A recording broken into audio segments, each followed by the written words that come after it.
There are maybe 8 million film adaptations of Charles Dickens' A Christmas Carol, and don't get me wrong, I love Bill Murray as Scrooge, but imagine Scrooge as Barbie. You don't have to actually imagine it, because today we're going to be talking about the greatest Christmas film ever made, Barbie and A Christmas Carol. So come with me, take my hand here, walk with me. I'm about to take you on a journey of cinema. Barbie and A Christmas Carol was the first Barbie movie that was marketed as a Christmas movie. Mattel Entertainment presents Barbie in her first Christmas movie, Barbie in A Christmas Carol. Now, I don't know what Barbie and the Nutcracker was considered. I thought that was a Christmas movie, but apparently not officially a Christmas movie. If you have seen the channel, that's my favorite Barbie movie, but you know what? We're gonna say yes, this was the first Barbie Christmas movie, even though Barbie and the Nutcracker is like a Christmas movie. I understand the importance of marketing, okay? The film was released in my favorite year, 2008, not because of the financial situation that was going on, but only because I had no idea what was going on, and the media that I was consuming that year was probably the best I've ever seen. They really went to town with the marketing for this movie. Amazon even did an interview with Barbie. This is Leah Weathersby from Amazon.com,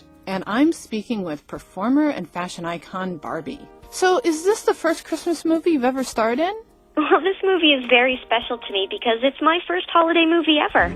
What most people may not know is that since I began my acting career, I've starred in 14 movies. The film opens up with probably the most Christmas-spirited title sequence I've ever seen. Immediately, we see a pink Christmas tree. Yeah, I think I'm gonna like it here.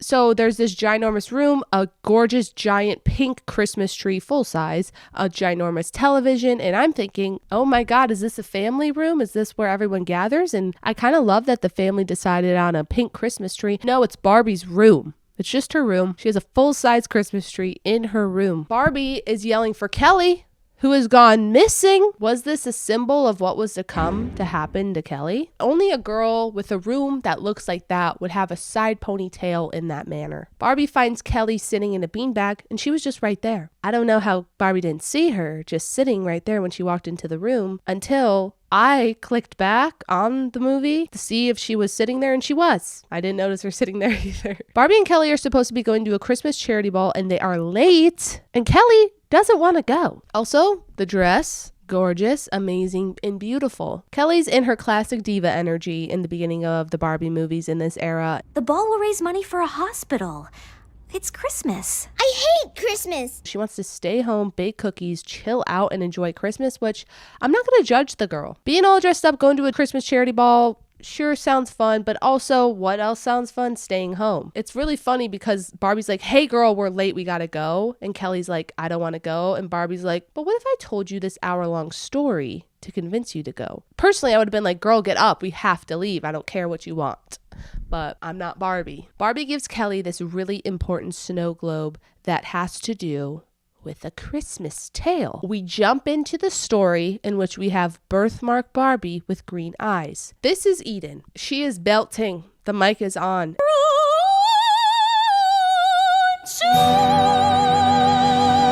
And I thought, oh, is the voice actor for Eden different from Barbie? Because usually the voice actor is the same because she needs to be a strong singer. No, the voice actor for Eden's singing is different than Eden's voice actor for when she's talking. So I don't know, maybe they didn't really want to connect Barbie too much to Eden because she is kind of evil, but to me, she is still Barbie. So I'm going to stick with that throughout this, okay? Her name's Eden Starr. She's really famous. She's kind of a bitch. We get Barbie with this British accent. So Chuzzlewit is the pet of choice in this film. There's usually a pet or some sort of companion during the Barbie movies. We have Chuzzlewit, who is my least favorite, but also my favorite. I don't know. I have mixed feelings about Chuzzlewit. Where's my tea and crumpets? Eden is pissed that her tea and crumpets were not available upon her show ending. Diva. People love talking about they love divas until they see a real diva. Also, if I sound stuffed up, it's because I am. It's wintertime. My nasal cavity is having a little bit of trouble this time of year, so just bear with me, okay? This man wants to ask out Catherine. Catherine is Eden's best friend of many, many years since childhood and also costume designer. Eden kind of has her posse for the shows that she performs. She's got the magician, which is this man. I will forget his name every single time. I don't remember the names of any of the characters. Could I look it up right now? Yes. Am I going to? No. The magician has a crush on Catherine. There's the jester juggler man. He is Italian, I believe. Shout out. Do it now, before we leave for Christmas holidays. Otherwise, out of sight, poof. And then we have these two twin dancers who always slay, and they're really great at what they do. Shout out to them as well. So that's kind of Eden's posse, but Catherine's kind of the leader because she's the best friend. She's also so sweet and kind and wonderful. Catherine actually was the inventor to bow culture that happened last year with this dress. They put on too much butter. It's pooling. Pooling, Catherine. My job is Gads Hill Theatre costume designer, not crumpet butterizer. Eden's mad about the crumpet situation. She's yelling at everyone. And then she's like, you know what? Y'all are working on Christmas tomorrow. And everyone's kind of like, hey, girl, what the Who said anything about a holiday? Excuse me, no. And if you don't work tomorrow, you're going to be fired. Okay. Crazy behavior. The whole posse's like, hey, Catherine, can you talk to Eden? You're her friend and she listens to you, because I do think Eden really respects and kind of worships Catherine, but pretends like she doesn't because she's like kind of deeply insecure, but we're going to get to that later. Catherine's like, okay, I'll talk to her. Eden's mad because everyone knows that she will listen to Catherine. So she doubles down and she's like, I don't care if you're going to see your family that I used to visit all the time. You are working tomorrow. If not, you're fired. You know what should be important to you? Me. Ooh. Okay, this diva energy is something to be studied. She has a man on his knees begging to have a day off of work. Just so everyone knows, Eden is Scrooge in this movie. She hits that bah humbug. Christmas. Bah humbug. We cut back to Kelly and Barbie, and Kelly's like, damn, Eden kind of sucks. You usually tell me stories about nice girls. Girls who are good to everyone. And here we go. This is actually one of the most important factors of why I think this is one of the greatest Barbie and Christmas movies ever made. I love that they weren't afraid to show younger viewers a complex character as the main character. And we're going to learn more about Eden's backstory, which is quite dark, actually. So while Eden's sleeping, she sees a ghost. We actually are going to see the ghost of Aunt Marie. Who's Aunt Marie? Aunt Marie is someone that Eden has brought up a few times throughout the film thus far. She references her as someone who raised her and had shaped her and got her to where she is as a really famous singer. The big quote that is going to be repeated many, many times is, in a selfish world, the selfish succeed. So Aunt Marie is actually showing up as a ghost because she is dead. And she shows up in these chains attached to mirrors. Oh my God, I'm obsessed. Aunt Marie valued vanity, selfishness, being nasty, being the worst, being kind of evil. Those were all of her values in life. Those are the chains that she carries in the spirit world. Aunt Marie's like, hey girl, listen, I made a few mistakes in life, clearly, by these chains, and you're about to have a similar life to me because of me, so I really want to help you not be a terrible person. And Eden is like, kind of chill about it. Hey, I don't actually believe you're Aunt Marie, because Aunt Marie would never say something like this. Okay, you gotta go. I know that this is probably a dream. Something weird's happening. I'm going to bed. She continues to go to bed, this time with an eye mask to show that she's really sleeping. Then we get Spirit of Christmas Past, who's kind of like a fairy. I really love the energy of Spirit of Christmas Past. She's kind of like golden and glimmery, and she has like these pointed ears, and she's very whimsical. She loves Chuzzlewit. Chuzzlewit hates her, and she's a huge fan of Eden's. And we head back to Eden's girlhood. Eden's like, girl, let's not go there, actually. I would love if we didn't do that. But of course she's going, because it wouldn't be the movie if we didn't go. They enter this golden, shimmering, beautiful tunnel to transport to Christmas Past. We show up in this gray-scaled room, and Eden's sitting there looking pretty depressed. The ghost is definitely not helping the situation by being like, ooh, this was your Christmas? Jeez. Oh, that sucks. Oh, a really clever way of exposition in here that they need to do kind of quickly is they have the spirit explain to the cat, hey, you can't be seen here. You can't eat anything. There's not really object permanence here. You just kind of have to view. That way we kind of know, okay, no one's going to see them. So like I said earlier, Aunt Marie's kind of evil. She really just values fame and fortune, which is why she's forcing Eden to do her scales on Christmas instead of celebrating with Catherine and her family. Eden kind of is alone a lot of the time, but she has Catherine and Catherine's family that are kind of like her second family. This moment right here where Eden is longingly looking out the window to Catherine's house kind of reminds me of Laurie looking out to the March house in Little Women. Little Women directed by Greta Gerwig. Barbie movie directed by Greta Gerwig. I'm just making connections. Kelly is actually beside herself at this point. She's like, Barbie, this is fucked up. What is going on? I feel so bad for Eden now. And Barbie's like, yeah, actually, when you learn more about somebody and why they are the way they are, maybe you have a little bit more empathy for them. Maybe there's a reason that they act the way they do. Maybe that's why they value certain things is because of the way they grew up. And Kelly's like, yeah, that's actually kind of true. Wow. If I sound a little worse, that's because I am a little worse. I'm recording on a different day and I have progressively gotten worse. But we keep going. Eden sleds over to Catherine's house. That's an amazing mode of transportation. Personally, if I've ever tried doing that, I would end up falling off, getting snow in my pants, getting really upset about it, and then having to go home. Eden shows up at Catherine's house, which looks like very warm and cozy and comfortable and family. Catherine's family is that family where everyone in the family is kind of like an angel, and they put up a Christmas stocking for her. They got her presents. Catherine's mom made Eden's favorite snickerdoodle little recipe, which kind of looks like pizza dough, but apparently it's snickerdoodle. According to them. Yeah. Catherine's dog's name is Balls. No, it's Boz. We deserve each other, me and Boz? Boz can actually see Castlewood and Eden. Humans are the only ones who can't see them, okay? And Catherine gives Eden the gift of the snow globe. Ah, okay, so we're connecting the snow globe.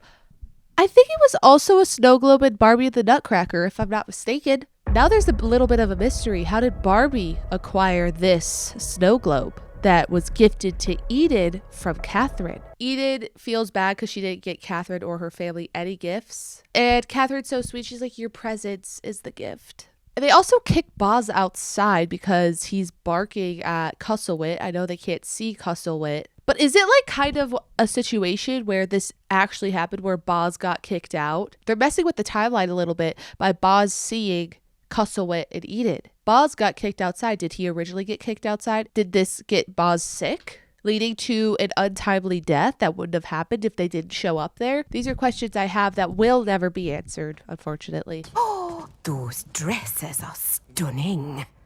I know. She's been working on them since June, and Eden's been planning the arrangement and choreography just as long. Yeah, the girlhood here is actually very essential and important for me, but also for you. Because something about making up a song and a dance to perform in front of family members, that's just an important thing that happens, and I'm glad that they brought it in here. Also, the fact that they're really good. Like, can I say that any of the performances that I put on were good? I don't know. I don't really think we have documentation of that. Could be. Was it as good as Eden and Catherine's? Likely not. This is what they grew up to do. Catherine makes the costumes for Eden shows and Eden performs, even though they don't perform together. They kind of do. Like, they're doing what they did in their girlhood, in their careers. Eden especially got a little bit caught up with the fame and the fortune of it all that she kind of forgot that this is something she loves doing. And you said you didn't bring gifts for anyone. What do you mean? I didn't. Your talent. Look how happy it made everyone. Very Ariana Grande of Eden to be like, yeah, this is my gift, and I'm going to share it with the world. So I wish they would have explored the element of Eden reclaiming her passion for singing and performance, because it's something she loved doing. And in the beginning of the movie, she's just like, I don't even like doing this. They did kind of circle back to her being like, wait, I love singing and this is my passion and actually this is my gift to the world. And watching me do it as a young child is actually re-inspiring me. Then we hear some knocking on the door. I'll get it. Uh-oh, yeah, it's actually not knocking, it's more like a banging, and yeah, that's gonna be Aunt Marie. And Eden is like, get me out of here at once, because this is probably really traumatic for her, actually. Aunt Marie, of course, yelled at Eden in front of everyone, but also yelled at everyone else. And I just can't imagine the embarrassment and shame that Aunt Marie placed upon Eden, which kind of makes sense why she's ended up the way she did. But it's a really complex relationship she also has with Aunt Marie. She kind of worships her at the same time. We saw Eden soften up a little bit at the Christmas event at Catherine's. Then you see her putting that shield around her that she doesn't care about Christmas. She doesn't care about anyone. All she cares about is being selfish. I'm so sorry, Eden. Don't be. Aunt Marie was right. I wasted time on those silly Christmas pageants for the bead nails. That's way easier than experiencing that shame and guilt that Aunt Marie placed on her at that Christmas. Yeah.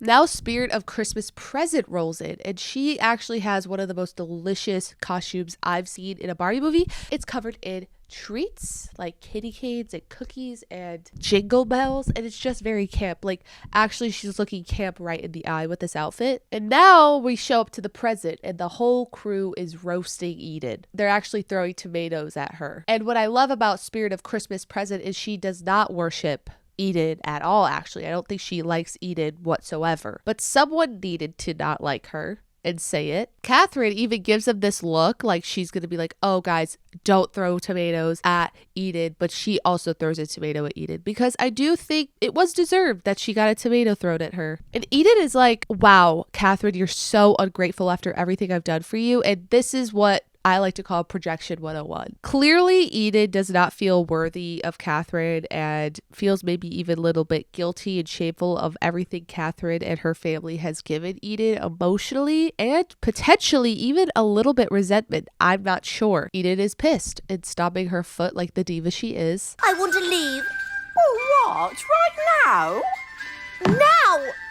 Oh, all right. Even Catherine's mom is pissed off at Eden, and I know that cut deep. I know that cut deep. She's a monster, if you ask me, to keep you away from your family after everything we did for her. I just think she wants Catherine to feel as grateful for her as she does for Catherine. And I think Catherine does, but Eden's so deeply insecure that she does not feel it, because why would she ever let herself feel gratitude? Yeah, we're going to psychoanalyze the character in the Barbie Christmas Carol film. That's exactly why we're here. So Eden had previously mentioned that she knows that Catherine has another show that she's working on, and she was really mad about it. So mad that she basically fired Catherine earlier. Catherine does have another show. It's for sick children.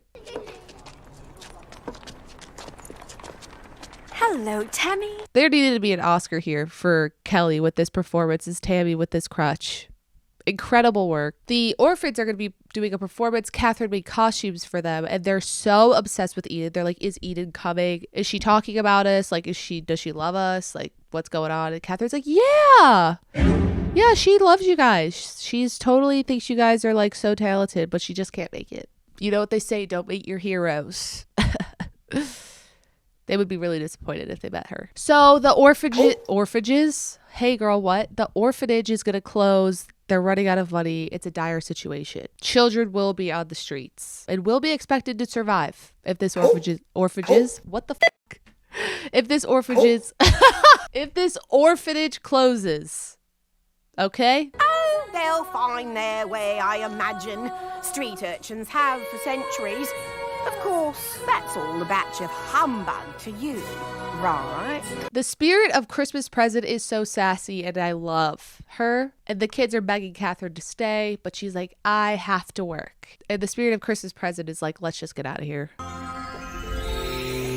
Hello, Eden. Okay, now Christmas Future shows up, and her aura is iconic. Everything. She looks like she is an embodiment of every single pop star put together, but after the pop star has secured their name in history, and maybe even actresses too, like all put together into this spirit's aura. Eden is really scared to go to the future. Honestly, I don't blame her. That does sound terrifying. And Spirit of Christmas Future is like, sometimes we have to face things that frighten us.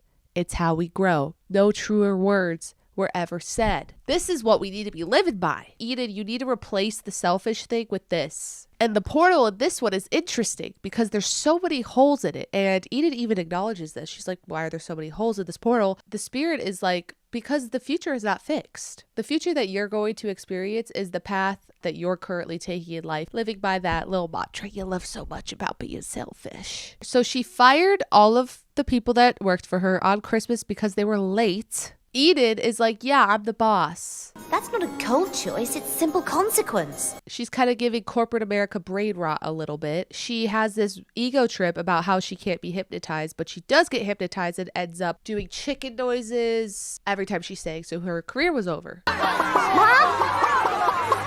And then she became really poor living in this apartment filled with rats. Catherine is killing it. Fashion Nova, fashion icon, fashion legend, and she is just doing so great. And I was like, oh, good for her. She deserved that. Turns out Catherine also turned evil. After she got fired by her best friend on Christmas, she decided maybe in this selfish world, what is it? Do best? Something like that. It is a selfish world. And in a selfish world, the selfish succeed. Catherine decided, yeah, I'm going to stand by that too, because actually this is ridiculous that I've been so nice to everyone and kind, and I have gotten my ass beat by life. So now Catherine's kind of evil, and Enid even goes there. She's like, hey girl, can I get a job? Catherine's like, that's actually insane of you to do. Sorry, no, bye. This is when Enid finally wakes up and is like, this can't be. I have to change. I cannot let this be my future. The thing to change Enid's mind to be a better person was not, oh, if I'm a better person, maybe my experience of life will be deeper and more meaningful. It was more like, I don't want to be poor. I better be a better person, I guess. So it is Christmas. She wakes up. She's like, oh my God, I get another chance at life. She's wearing this very iconic dress. Yeah, she definitely traumatized these people because her being nice, they're like, what's going on? She's like, actually, I bought you guys presents and then you guys could go home. She didn't really buy presents because everything's closed on Christmas. But this clock was really nice and it looks like it was worth a good amount of money. So I probably would have liked to receive the clock if I had to choose between any of the gifts from Enid's home. Catherine's like, I'm so glad you decided to be a better person today. Really awesome. You woke up with the Christmas spirit. And then they both decide to go to the orphans' Christmas show. Enid shows up in all of her glory and the kids are like, oh my God, Enid, we're so obsessed with you. She's like, I know, I'm also going to buy the place so you guys won't be on the streets. And Catherine's like, oh my God, you are so kind. I know that yesterday you were being so diabolical, but today you being kind, thank you. Timmy also gives a little shout out to God. God bless us, everyone! Yay! So Catherine's like, I'm going to my parents' house. Enid's like, can I come? I don't know what transpired after Aunt Marie showed up to Catherine's house. Like if she never showed up to the house again, what is going to happen? I wish we could have seen it. I wanted to see, like, would Catherine's parents be happy? Or did they kind of learn like Enid turned a little bit evil? What's going on? But we don't see it. What we do see is that one guy with the top hat finally asked Catherine out, kind of. She kind of has to do it for him. He was just so unimportant that mentioning him, I'm just like, what's the point? They take a sleigh ride to Catherine's house because the streets are filled with snow. As they're riding in the little sleigh, Enid's like, hey, Catherine, I have a gift for you.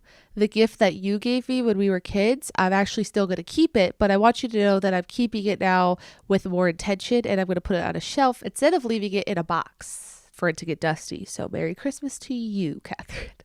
And Catherine luckily is the sweetest, kindest friend ever. And she's like, that's such a great gift, Enid. I think Catherine was just happy to have her best friend back. Enid's like, I'm going to pass this down my family lineage for years and years and years and years. So what an incredible film. Honestly, would I have liked to see the full circle moment of Catherine and Enid doing that dance that they did on that original Christmas that was so magical before Aunt Marie ruined it? Yes. I also just love that, like, clearly Barbie and Kelly are related to Enid. And Kelly's like, are we related to Enid? And Barbie's like, maybe. Did Barbie just actually make this up? Because that would be crazy. Her storytelling capabilities are impeccable. I sometimes love to imagine that some random object that my mom bought from TJ Maxx was a family heirloom, so maybe she did the same. I know that this is technically an adaptation of a classic Charles Dickens story, so the story was kind of pre-written. It included elements that I thought were so Barbie, and also having Barbie kind of play this diva